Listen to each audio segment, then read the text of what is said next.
Wanted to thank everyone for attending this, and good afternoon. We are inviting you, obviously, for this media briefing on Washington State's response to the recent alert of zebra mussels in aquarium moss that we received earlier this week.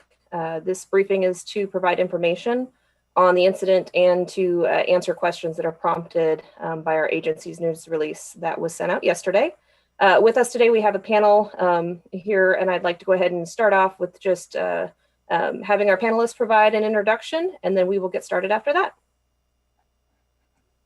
Okay, I'm Captain Eric Anderson, and I'm with the Washington Department of Fish and Wildlife Enforcement Program, and I lead our aquatic invasive species enforcement activities.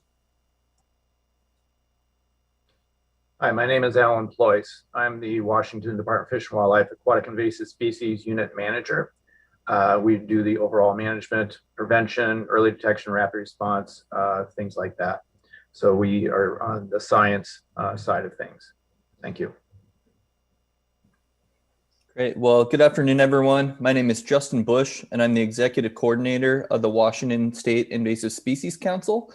The council provides policy-level direction, planning, and coordination for combating harmful invasive species statewide and preventing those that are not yet in our state.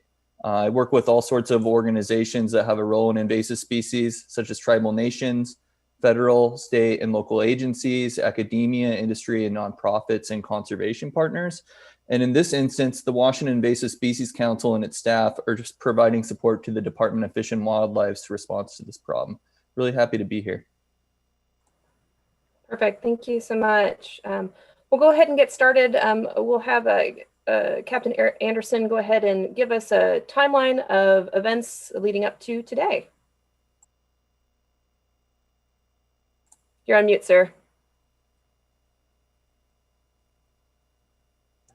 First technical difficulty. So I'm going to give you the timeline starting with Tuesday on this and let you see exactly how rapidly this evolved to the point where we are today. So Tuesday at approximately 1:30 in the afternoon, Wdfw received an automated non-indigenous aquatic species report from the U.S. Geological Service. And this report identified that there were moss balls, which are an aquarium plant, that were potentially contaminated with zebra mussels, and these were being sold at a pet store in the Seattle area.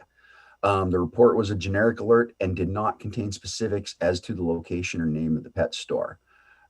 We decided that we needed to look into this rapidly because zebra mussels are our #1 species that we want to keep out of the Pacific Northwest. At 2:15 p.m., we were able to identify the potential store using the USGS report map and cross-referencing it through Google. We discovered that the store was a Petco, and we were able to dispatch a Wdfw sergeant to the location. At 3 p.m., the sergeant arrived at the store and inspected the moss balls that they had on hand and visually identified that zebra mussels were present in the containers. We'd like to note that the store manager and employees were extremely helpful and assisted the sergeant with his investigation and the inspection. The store turned over 26 containers of moss balls to us, and they gave us information about the distributor where the moss balls originated from. By 5 p.m., our sergeant was able to deliver the moss balls to our lead aquatic invasive species biologist for identification and confirmation of the species. And by 9:30 p.m. that night, we had visual confirmation of 12 zebra mussels in the shells, and we enacted the rapid response protocol, which seeked 2 additional independent species identifications and made arrangements for identifying them through eDNA as well. On Wednesday at 8 a.m., we were aware that a nationwide email about the USGS report went out, and this went out nationally via the Western Regional Panel listserv, and literally contacted hundreds of folks that are associated with aquatic invasive species prevention and detection around the nation. At 8:30 a.m., Wdfw also contacted California Fish and Game to advise them of the situation and request follow-up by a Fish and Game officer enforcement to go to the distributor that was identified as being located in Gardenia, California. At 8:45 a.m., we contacted the Petco regional management team and briefed them on the situation. The regional team had already been alerted via the store manager. We were advised that an emergency corporate level meeting was getting ready to occur later that morning.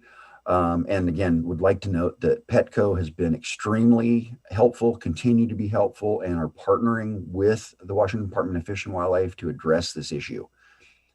It was decided to do a Western regional product pull and quarantine of the mossballs off the shelves at Petco at that time, as we believed it was hopefully contained in the Western U.S.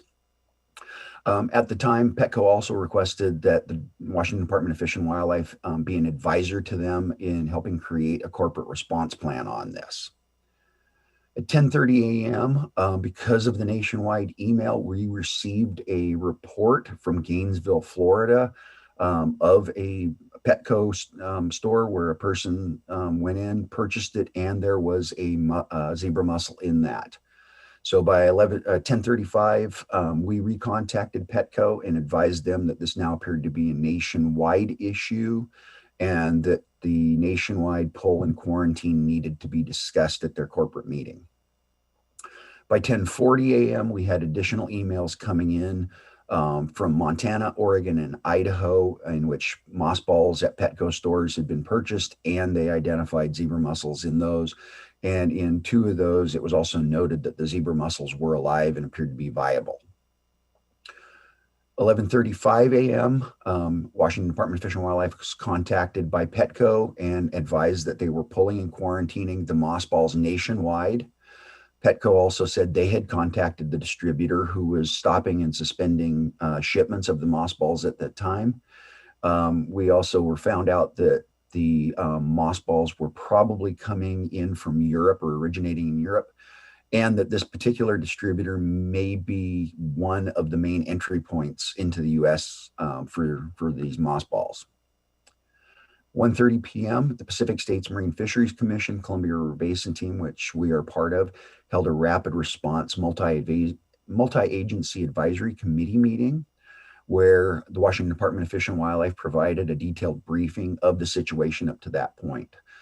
This multi-agency advisory team consisted of the partnering federal and state agencies, Pacific Northwest tribes, and 2 of the Canadian provinces that are members of this team.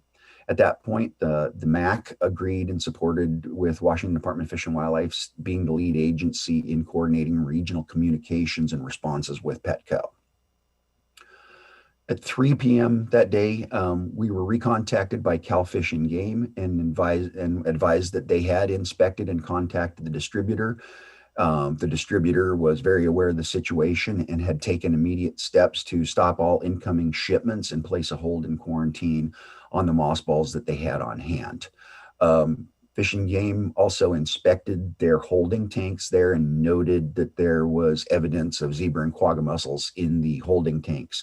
And the distributor was advised that they needed to decontaminate those tanks and quarantine them as well. They learned also that approximately 100,000 of these mossballs are being shipped out by this distributor for nationwide retail every 2 weeks, and that had been going on for some time. At 3:20 p.m., we were contacted by the U.S. Fish and Wildlife Service special agent in charge of the Western region, and we were told that U.S. Fish and Wildlife Service enforcement would be looking into this federally as well to do the nationwide response on it. At 3:30 p.m., Wdfw met with Petco corporate response team. In this meeting, the Petco national response effort was discussed, which included coming up with approved decontamination and disposal procedures that the public could do by themselves to address the mossball and the zebra mussels. Additionally, Petco advised they would be working on additional procedures and protocols corporately as well. It was also learned that PetSmart was receiving mossballs from this distributor as well and had been marketing them nationwide too. At 4 p.m., the Washington Department of Fish and Wildlife began engaging PetSmart Corporation on this issue and began coordinating a meeting with them that would occur the following day. Thursday at 8 a.m., we were recontacted by Special Agent from Fish and Wildlife and advised that they had conducted a joint inspection with Cal Fish and Game Enforcement and California Department of Ag, again at the distributor. Had further information that the mossballs are now discovered to be wild caught coming out of the Ukraine, and that there were 2 additional distributors in the state of Florida. At 8:30 a.m., we had a joint meeting with Cal Fish and Game and the California Department of Ag, and they were initiating discussions with U.S. Department of Agriculture about this issue. And we were advised that federally, there's a tariff code that had been assigned to these mossballs, and that hold order has now been based nationwide on that tariff code, and that any inspectors that come across that tariff code will be stopping those shipments and placing them in quarantine and holding on it. 10 o'clock yesterday, we met with PetSmart. They also are being extremely cooperative and partnering with us. They are pulling the mossballs from their shelves nationwide and stopping the sales. And again, began working with the Washington Department of Fish and Wildlife on approved decontamination and disposal protocols. By 2 o'clock yesterday afternoon, the actual recommendation and decontamination protocols were jointly approved between Washington Department of Fish and Wildlife, Petco, and PetSmart, and were released out via a joint press release yesterday afternoon.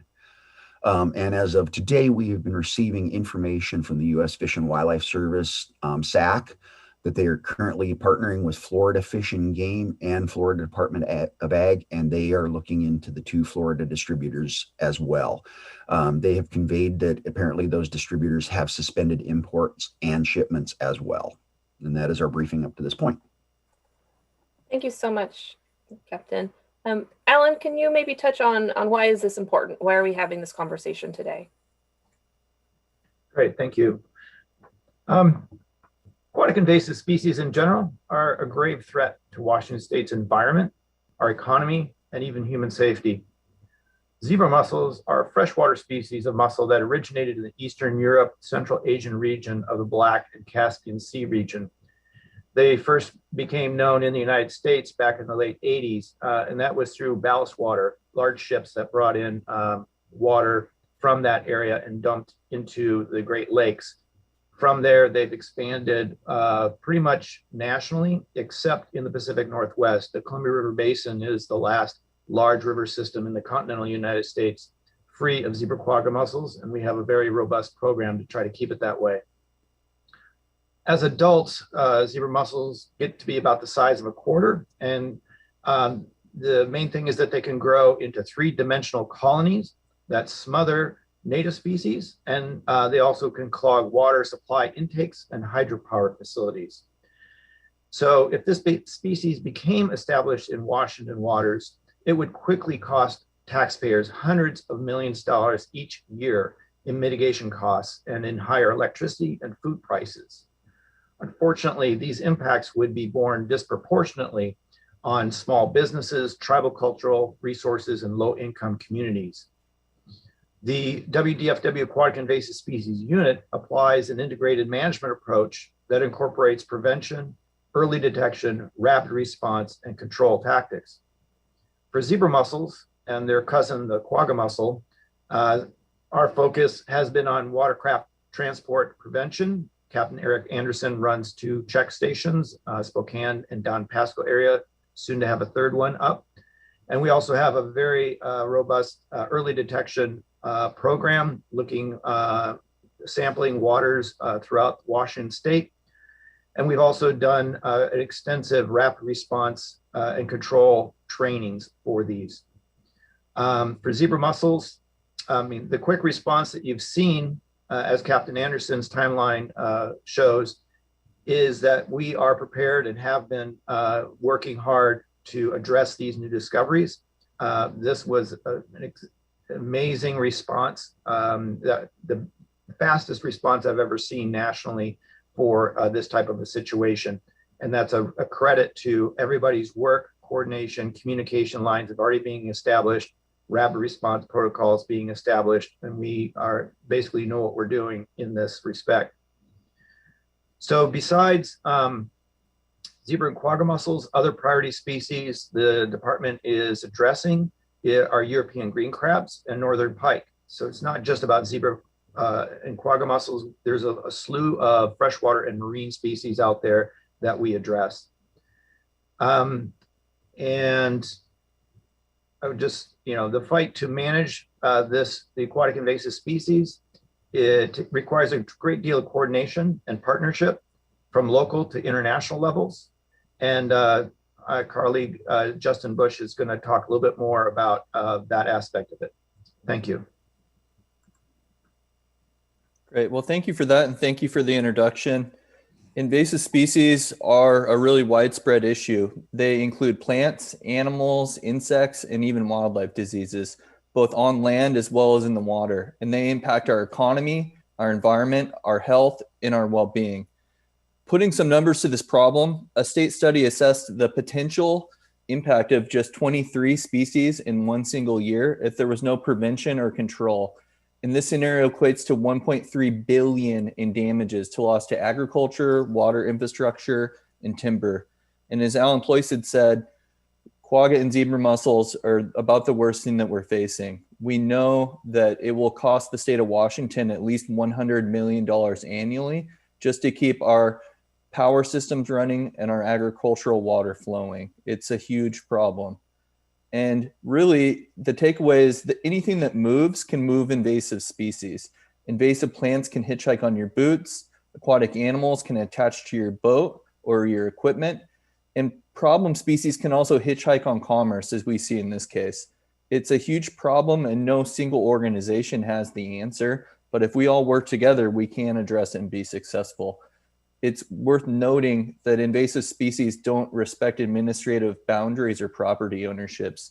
And this means that your neighbor's problem may become your problem, or vice versa, if you don't work together on one solution. And this response is really a prime example of how we can work together to effectively stop invasive species.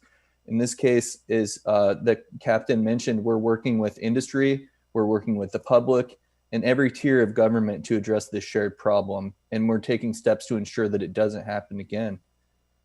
And for everyone listening in, everyone has a role to play in supporting this response on a daily basis. And really the most basic thing we ask is for you to see something, say something. If something seems out of place, report it to the Invasive Species Council, either through the Washington Invasives mobile application or at invasivespecies.wa.gov. It's the interagency hub for reports. You don't need to go through a phone tree to find a solution. We're here to assist. And really just wanted to also promote this message of don't let it loose. And if you have any type of unwanted pet or aquarium, really the message is not to release it into the wild, into our rivers, streams, lakes, or stormwater ponds. Most invasive species, or most species that are released, won't become a problem. They actually will die a slow death in the wintertime, but a small percentage will become a problem and be invasive species. And really, we've got a great network around the state that exists to help you. You can contact us directly.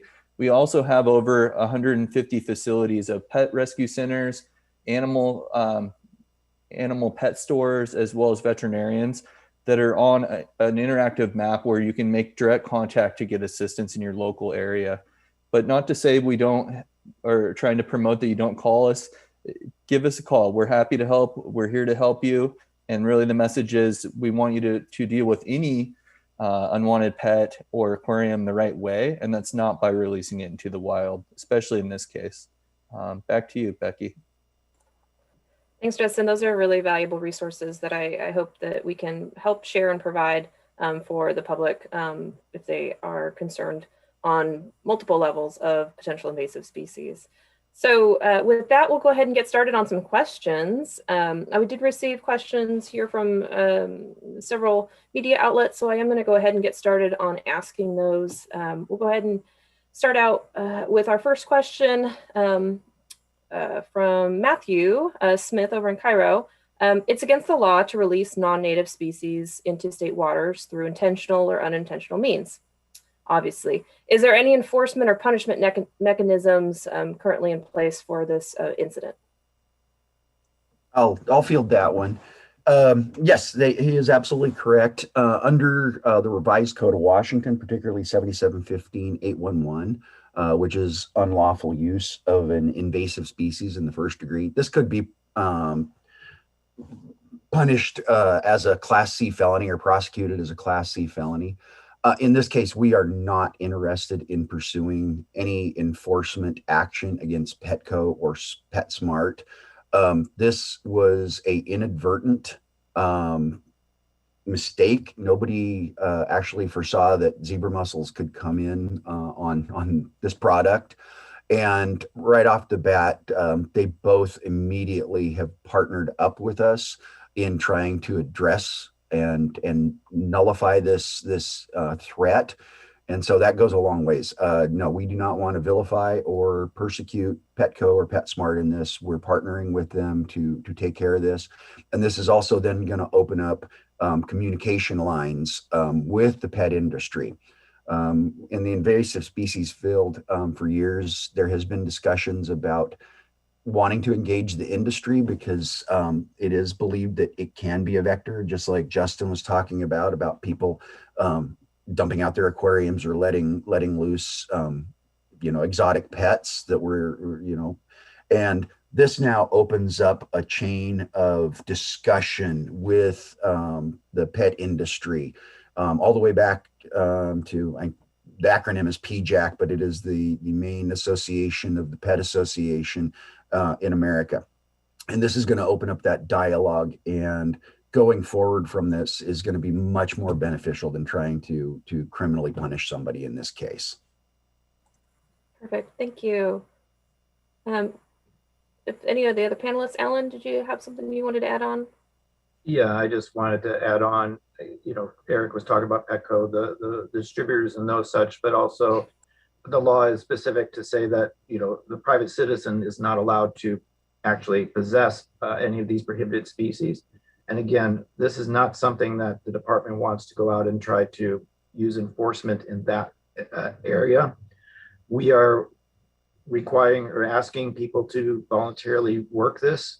These are in aquariums, so they're not being dumped into the our local waters at this time. We don't want that to happen, as Justin was noting. That's really where things get bad, and that's where enforcement could come in if that kind of a violation happened. But we really want to work with people. The idea here is we want to prevent this. We want to stop it from happening. And as long as people are working with us, that's all we really care about. So really appreciate it. Thank you. Perfect. Great. So our next question is a two-part question. Is there any knowledge of about how many of these products have been sold in the past few weeks or months? And how big of a problem could what's already gone out into the community pose? Well, I'll start on that one as well. Anecdotally, like I said in the briefing, from that one distributor, it appears that approximately 100,000 of these units has been shipped nationwide every 2 weeks. And we do not know the period of time that this has been taking place, but we figure it has been fairly significant. So they have been distributed nationwide. So yes, they're out there. As Alan noted, though, that right now we're hoping that we can keep this contained because they are in aquariums, and we want people to be good aquarium owners, and that's why we're getting the information out. Do not let these go. If you do have them and suspect that they are contaminated, the protocols for doing the decontamination and the proper disposal of these have been included in the website, and they're also going to be put out by, I believe, PetSmart and Petco via their information processes. And I know that at least in the Pacific Northwest states, all of our state partners, Oregon, Idaho, Montana, and BC, are putting out the same type of press releases as well to tell the people to do the same thing. So I'd like to follow up with the captain there. This is a rapidly evolving situation. it's been, 3 days right now, and the amount of information that we're collecting and finding out is amazing. And we're still learning things basically every minute. We get emails of new detections, new information that's coming in. Based on the evidence that we've seen so far, there is a belief that maybe this is a fairly new infestation of that product. The species, the size of the mussels that we've seen are fairly small, which indicate they're more on the juvenile side. And it's not appearing that the aquarium habitat itself may be conducive to their survival. So this, the aspect that it's nationwide is huge, so that there's a lot more opportunities with hundreds of thousands of these being sent out every 2 weeks. The possibility of somebody dumping one of these or multiples of these, that's where the crux of it is. On an individual aquarium by aquarium basis, being in somebody's house, that's very, very low risk as long as people take care of it and dispose of that product appropriately. No problem. They are not getting into our state waters. So rapidly evolving, a lot of information. It's most of it's speculation, but the big message is huge coordination on multiple levels, and it's closing down really quickly. Perfect, thanks. And maybe a follow-up for you, Justin. Obviously, how big of a problem is this? Have we received reports? And could you maybe just tie into the reporting app and the information for the public if they do have questions? Sure. Yeah. Well, it's certainly a huge problem. We believe that we've stopped the flow of the contaminated mossballs from coming into the country, as well as being sold by distributors, and as well as the stores, and all of that network has been addressed, we believe. And now at this point, we're reaching out to the public, and that's where everyone comes in to help us. If you have purchased mossballs and you have them in your aquarium, we're asking everyone to look at them, especially focusing on what we know as the contaminated Betta Buddy product. But if you are unsure of what you purchased, if you maybe don't recall, that's okay. We say, see something, say something. We'd love to look at it, tell you that we don't believe it's an issue. We're happy to spend our time doing that if we can avoid a potential problem. And the Washington Invasives app is a great tool for that. It's got a fact sheet. You can pull it up on your phone. You can see what a zebra mussel looks like. You can also snap a photo, and that includes your contact information and a spatial point, so that we can connect you with a specialist for assistance as quickly as possible. Perfect, thank you. We'll go ahead and move on to next question over here. This is from Casey. We've kind of answered some of the questions that she provided, but maybe just a little bit dive deeper into, is the company or distribution facing any penalties? Is there enforcement action being taken on a larger scale than just here in Washington state? At this point in time, I do not know what is taking place outside of the state of Washington. Obviously, Washington is at this time isn't choosing to take enforcement action. Now, again, there's 50 states that could be involved in this. There's U.S. Fish and Wildlife Service. There's federal laws. So there could be. Again, though, what I have seen conveyed so far is the fact that there has been such a quick response that is going to be taken into consideration on it. Thanks. And then we've already, again, touched on that this is something that was nationally distributed, but more specifically, how many of these potentially AIS contaminated mossballs may have been sold in states where we're connected to the Columbia River? Obviously, that is a concern. Maybe we can just touch on why that is such a big concern. Alan or Justin, would you like to go for that one? I guess I would just reiterate that it's the quantity of the mossballs is the big concern, with hundreds of thousands of them being distributed every 2 weeks nationally. I'm imagining quite a few people have them in our Pacific Northwest region within the Columbia River Basin region. If you neck it down, how many of those are going to be released through, by somebody from their aquarium? Unfortunately, it could only take one aquarium dump to be the problem. So the vast majority of aquarium owners are responsible and they take care of their product. There's a few that don't, and for whatever reason that they choose, unfortunately, if they think that it's saving or being humane to those species in their tanks, they're being highly inhumane to our native species, as well as the communities and the cultures that rely on those native species. So don't let it loose. Great. We'll jump over here to Esther, and actually I think Mark also kind of brought it up in regards to specifically, could these mussels also be in local pet stores or mom and pop shops? Have they been notified, or kind of what's our process right now? Obviously we've talked to Petco and PetSmart, but what about some of the other potential locations?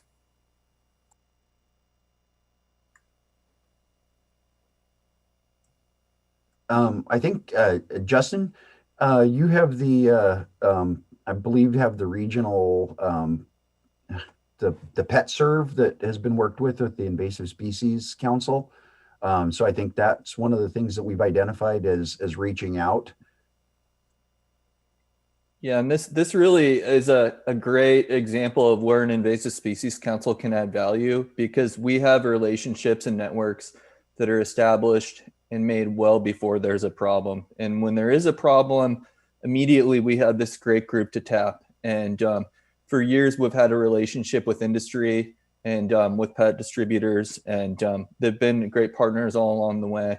I think the most immediate need was to stop the flow, work with some of the bigger companies. Now I think we need to shift gears and connect with the smaller organizations, and that's planned. We're going to be engaging pet distributors within Washington to do that. And we have this existing network through our Don't Let It Loose partnership, where voluntarily we've seen veterinarians, pet companies, and animal rescue centers step in to help spread our word and our message and provide advice. And those folks are ready to go. And we're going to be contacting them next, as soon as we get off the Zoom here today. Great. Captain, did you have something further? Yeah, I'd also like to note that as Justin said, we're going to be doing secondary contacts, but also that was one of the main purposes of doing the massive press release, to hopefully get it out there and start getting the word going around. And from what we've also been seeing is that there has been a lot of threads on social media in various forums this is getting out. So that's one of the other ways. We'll have some stragglers that don't know about it, that we then are going to do the mop up. But again, one of the purposes of this is trying to get it out on the news media and the social media, and try to get knowledge out that way. And it's being very effective. Perfect. Okay, switching gears here again, another question from Esther. What would the $2.8 million do to help this problem? That's in reference to our current legislative funding request. Would the funds be more preventative or reactive in this specific case? So the $2.8 million that was the agency put through the governor's office, and it's in the governor's budget in front of the legislature right now, specifically addresses three major areas of aquatic invasive species management. One of those areas is Captain Anderson's area with the watercraft check stations. Another one is our fight against European green crab, which is escalating dramatically right now. This is a marine environment species. And the other one is northern pike, which again is another very highly aggressive invasive species that's basically descending down into the Columbia River, into the anadromous zone, and could be highly detrimental to our salmon populations. So that's really where the focus of that money is.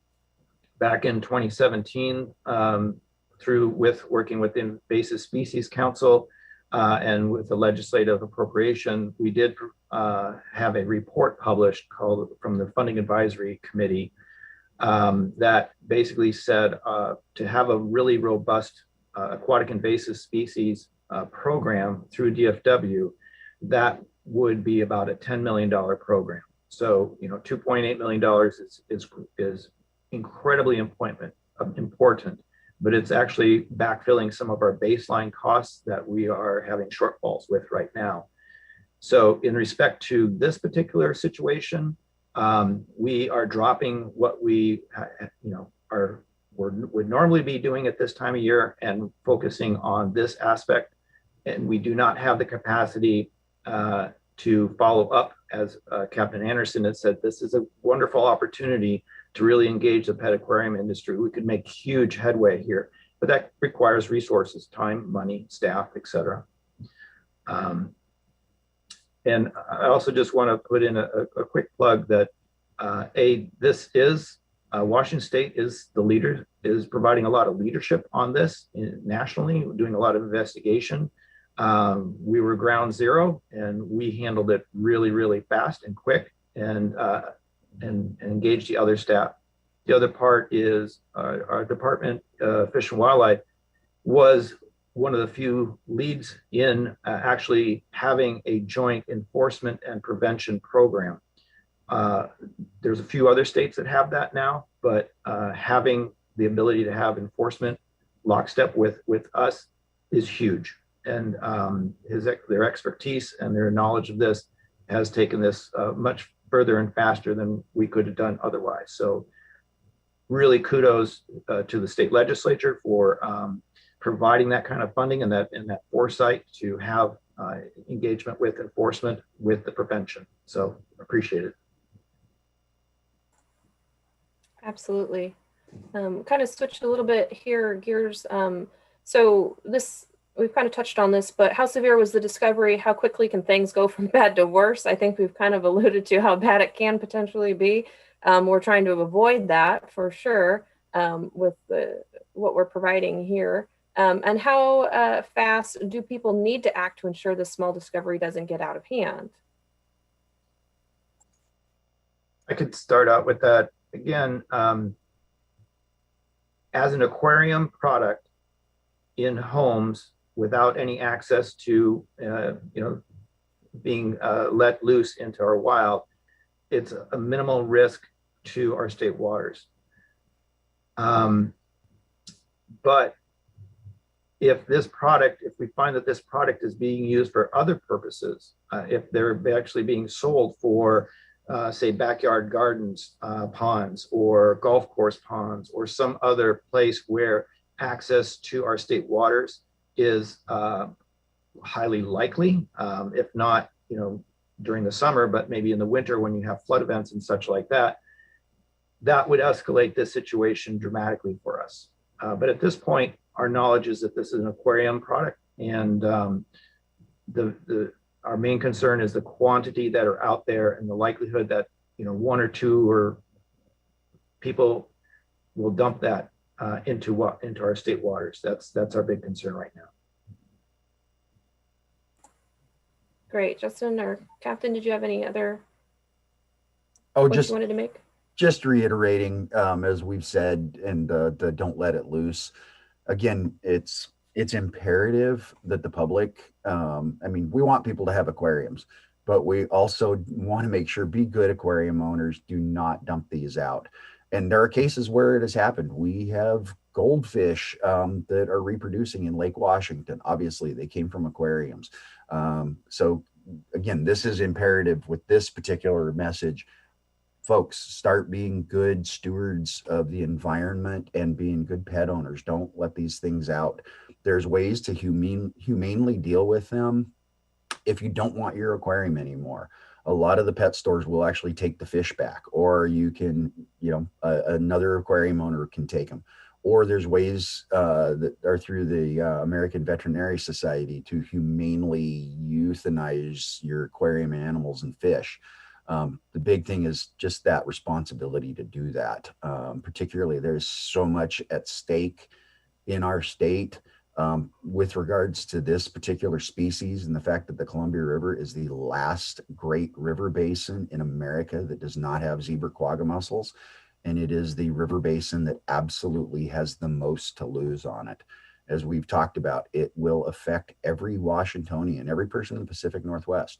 We're going to have higher energy costs. We'll have higher agricultural food costs, municipal water costs, and we'll lose our native species, our endangered salmon and steelhead that we hold so dearly right now. This would be another step in their downfall. And so this is where we're out there.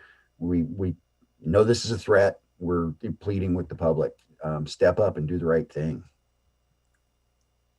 Yeah, that's a great call to action. There's so much at risk.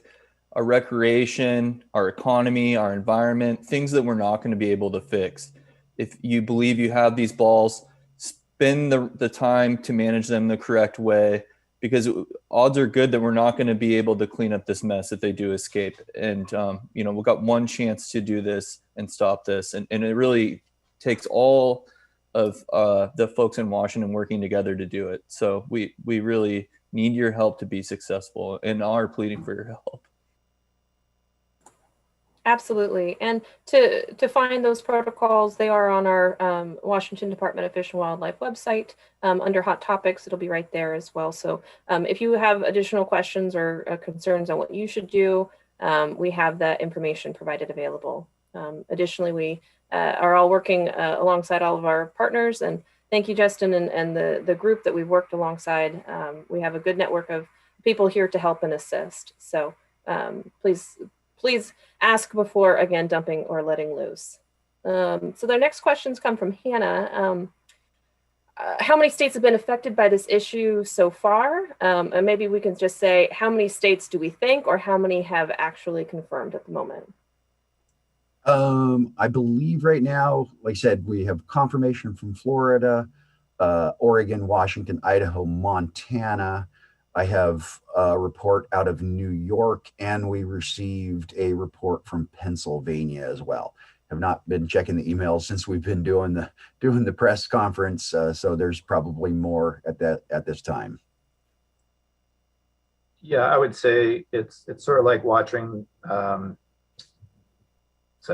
counter. The counter keeps moving as the number of states increase. I've definitely been seeing others from the Midwest, Wisconsin, and others that are detecting these things. So I'm not going to be surprised if every single state has them. I believe even Alaska had found some of these. So the only state that hasn't that I heard about is Hawaii, who actually bans the import of them into their state.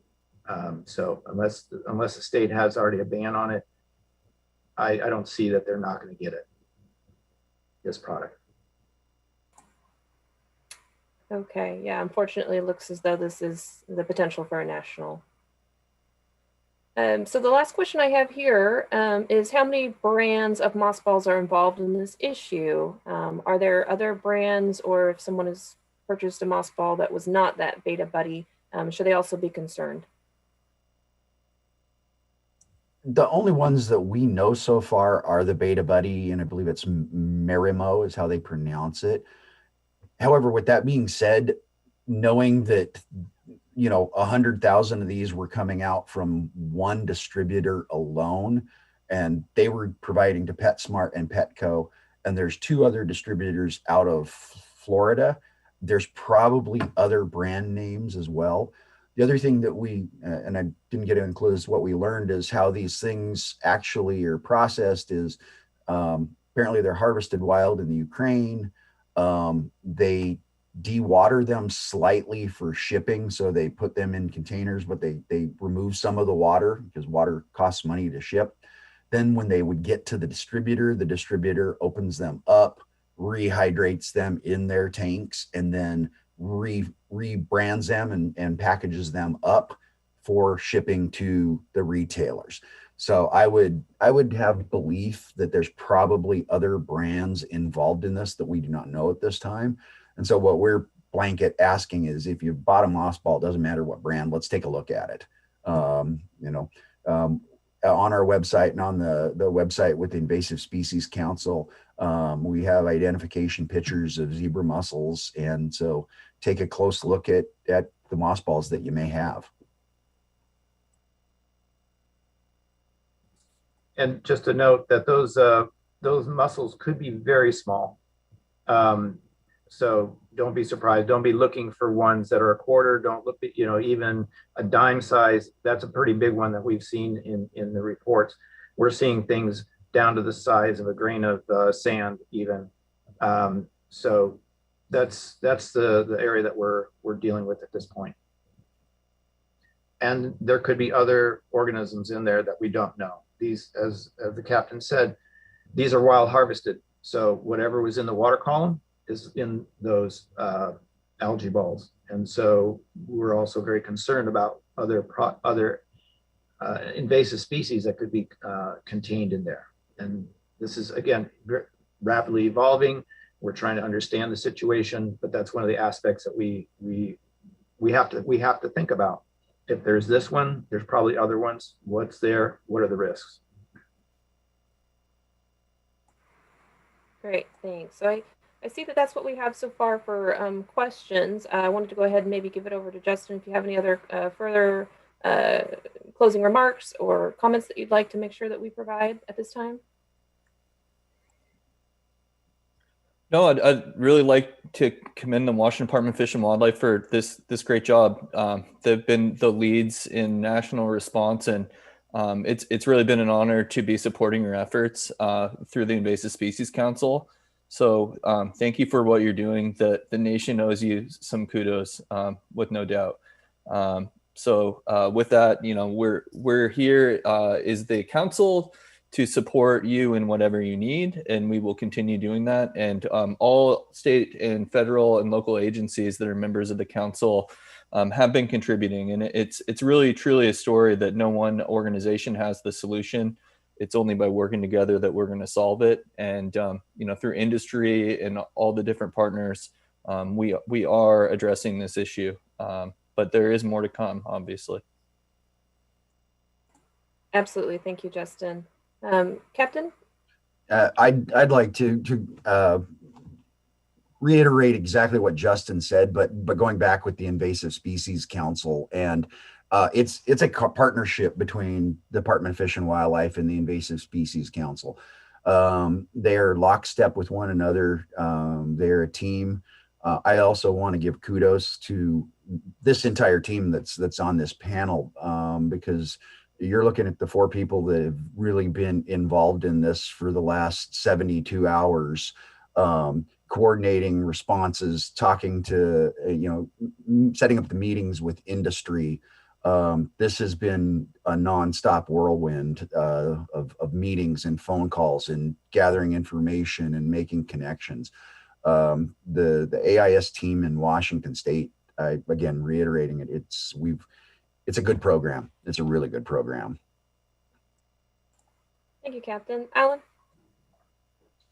Yeah, again, addressing the risk part of it, you would never have seen this response for species that isn't as high risk as zebra mussels. People are scared about this. They're very, very concerned. When you have national chains like Petco and PetSmart who are pulling their product off their shelf willingly so quickly, it's just an indicator of the risk that we face with this species. And we're so appreciative of this partnership, and everybody's working forward on this. Everybody has been working forward on this. And so again, thanks, and don't let it loose. Perfect, appreciate that.